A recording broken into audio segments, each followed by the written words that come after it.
పురుషోత్తం రెడ్డి గారు, ఏంటి సార్ మీరు ఈ సర్వే మొత్తం క్షుణ్ణంగా పరిశీలించినట్టున్నారు? మీ అబ్జర్వేషన్ ఏంటి? 18 నెలల కాలంలో ఇంత వ్యతిరేకత ఏంటి? ఓవరాల్గా ఎలాంటి ఇండికేషన్స్ ఇస్తోంది ఈ సర్వే? ఈశ్వర గారు, అందరికీ నమస్కారం. నమస్తే సార్.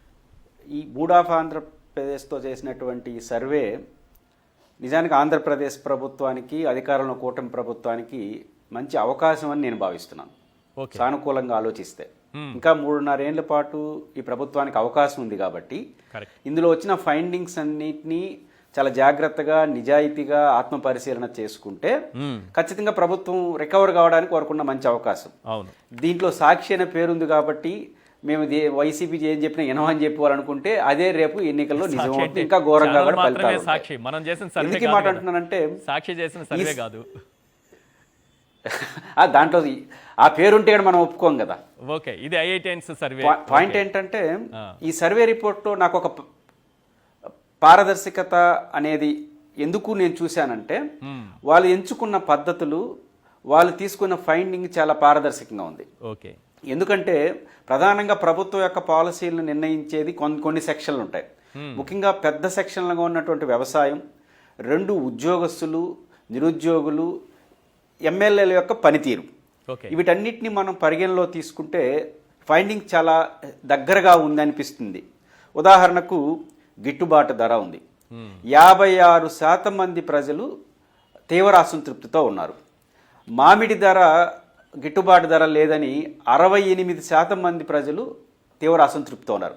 ఈ రెండు ఎందుకు చెప్తున్నానంటే నిజానికి మామిడి రైతుల యొక్క గిట్టుబాటు ధర 100కు 100% వ్యతిరేకంగా ఉండాలి.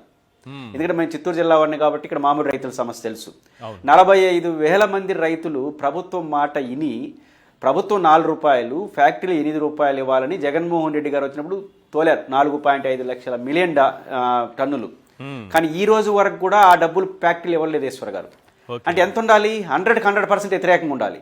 కానీ ఈ సర్వేలో పారదర్శకత ఎందుకంటారంటే కొంత పార్టీ నుంచి అభిమానించే వాళ్ళు ఉంటారు కదా, వాళ్ళు సహజంగా ఏం చేసినా కరెక్ట్ అంటారు. అందువల్లనే 68% మంది వ్యతిరేకత మనకు కనిపిస్తుంది, 23% మంది సానుకూలత కనిపిస్తుంది. అంటే ఈ సర్వే చాలా రియలిస్టిక్గా రైతుల సమస్యల్ని పరిగణన తీసుకునింది అనేది మనకు అర్థమవుతుంది. కాబట్టి ఏ రైతు సమస్య తీసుకున్నా, అది మామిడి రైతు కావచ్చు, ఎక్కే సమస్య తీసుకున్నా ఖచ్చితంగా ఒక 60% నుంచి 50% నుంచి 60% వ్యతిరేకత స్పష్టంగా కనిపిస్తుంది. 2, ఉద్యోగస్తుల సమస్య.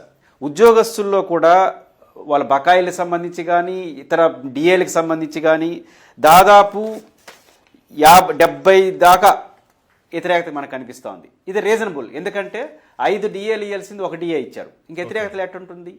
పిఆర్సీ ఇవ్వలేదు, 2 మనకు ఐఆర్ ఇవ్వలేదు, పిఆర్సీ కమిషన్ రద్దు చేసేశారు. ఈ ఓల్డ్ పెన్షన్ స్కీము చెప్పరు, కొత్త పెన్షన్ స్కీమ్ ఏం చేయరు, జగన్ గారు ఇచ్చిన జీపీఎస్ చేయరు. దీన్ని చూస్తే స్పష్టమైన వ్యతిరేకత కనిపిస్తుంది. అన్నిటికన్నా మించి ఎమ్మెల్యేల యొక్క పనితీరు, ఎమ్మెల్యేల పనితీరు పైన చాలా ఆందోళనకరంగా ఉంది. ఈ సర్వే రిపోర్ట్ని చూసి మాత్రమే అనుకోవాల్సిన అవసరం లేదు ఈశ్వర్ గారు. అనేక సందర్భాల్లో కేబినెట్ సమావేశాల్లో, శాసనసభ ముఖ్యమంత్రి గారు ఏమంటున్నారు? ఇదే ఫస్ట్ టైం అవుతుంది మీకు, 1 టైం ఎమ్మెల్యేలు అవుతున్న హెచ్చరికలు రెగ్యులర్గా చేస్తున్నాడు. అంటే అర్థం ఏంటి? చంద్రబాబు గారు నాయుడు చేస్తున్న హెచ్చరికలకి, వాళ్ళ పత్రికల్లోనే రోజుకు ఒక ఎమ్మెల్యే పైన వస్తున్న కథనాలకి ఈ సర్వేకి దగ్గర పోలిక ఉందా లేదా? కేవలం ఈ సర్వే రిపోర్ట్ని ఆధారం చేసుకుంటే నెగిటివ్ అనుకోవచ్చు. చంద్రబాబు గారు ప్రతి క్యాబినెట్లో హెచ్చరికలు చేస్తున్నారు, ప్రతి శాసనసభ సమావేశంలో హెచ్చరికలు చేస్తున్నారు, వాళ్ళకి అనుకూలమైన పత్రికల్లో రెగ్యులర్గా ఆరోపణలు వస్తున్నాయి. అంటే ఎమ్మెల్యేల పనితీరు సింహభాగం ఈరోజు చాలా తీవ్రమైనటువంటి వ్యతిరేకత ఉంది. ఎంత వ్యతిరేకత ఉంది? బిలో 30% సాటిస్ఫై ఎమ్మెల్యేలు 73 మంది అధికార పార్టీ. ఈ గ్రీన్ జోన్ లో ఉండేవాళ్ళు బిలో 45%. అవును, అంటే రెడ్ జోన్ లో ఇంకా కోలుకోలేనంత తేడా కదా. కాబట్టి ఈరోజు 133 మంది ఎమ్మెల్యేలు ఇప్పటికిప్పుడు ఎన్నికలు జరిగితే ఓడిపోతారన్నంత వాతావరణం ఈ సర్వే రిపోర్ట్. ఈ రోజు ప్రభుత్వం ఖచ్చితంగా ప్రభుత్వానికి మంచిది. అలా కాకుండా మేము ఎట్లే ఉంటామని ఇంకొక 1 year ఉంటే చాలు, ఇంకా 5 ఏళ్ళు అవసరంలా, ఇంకా 6 నెలల నుంచి 1 year ఉంటే ఇంకా ప్రభుత్వం భవిష్యత్తులో కోలుకునే పరిస్థితి కూడా ఉండదు. కాబట్టి ఈ సర్వే రిపోర్ట్ని సానుకూలంగా తీసుకుంటే ప్రభుత్వానికి, ప్రజలకు మంచిది. మేము నెగిటివ్ తీసుకుంటామంటే ఇంకా వాళ్ళు డౌన్ రేట్ స్టార్ట్ అయినట్టుగానే భావించాలి. రైట్.